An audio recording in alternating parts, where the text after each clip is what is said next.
তোর সচ্ছলতায় বন্ধুর অভাব হবে না, বিপদকালে আপনরাও তোকে চিনবে না, আপনরাও তোকে চিনবে না, চোখ উল্টাই ফেলবে। বান্দা তখনও মনে রাখবি, তোর সাথে যখন কেউ থাকবে না, আমি আল্লাহর রহমত তখনও তোর সাথে থাকবে। কারোর জন্য রাস্তা বন্ধ করিয়েন না, কারোর জন্য পানি বন্ধ করিয়েন না, কারো বিয়ে ভেঙে দিয়েন না, কারো নামে বদনাম করিয়েন না। কেউ কিছু জানলে হজম করবেন, পেটে একটু অশান্তি লাগবে, কারণ অন্যের কথা হজম করতে একটু কষ্ট হয়। তা আপনি কিভাবে হজম করবেন? আপনার দোষগুলাকে আপনি যেরকম লুকায় রাখেন, কেউ যদি জিজ্ঞেস করে আপনি এভাবে বলেন, না না না এরকম কিছু না, সব বানায় কথা বলে। ঠিক এইভাবে আপনি অন্যের দোষগুলাকে একটু হেফাজত করার চেষ্টা করবেন, একটু হেফাজত করার চেষ্টা করবেন।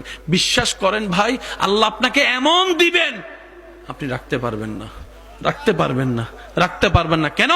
আমাদের আল্লাহ গনি, আমাদের আল্লাহ খালিক, আমাদের আল্লাহ মালিক। আজকে থেকে কারো কষ্টের কারণ ইচ্ছা মোতাবেক হব, জেনে শুনে কারো কষ্টের কারণ হব।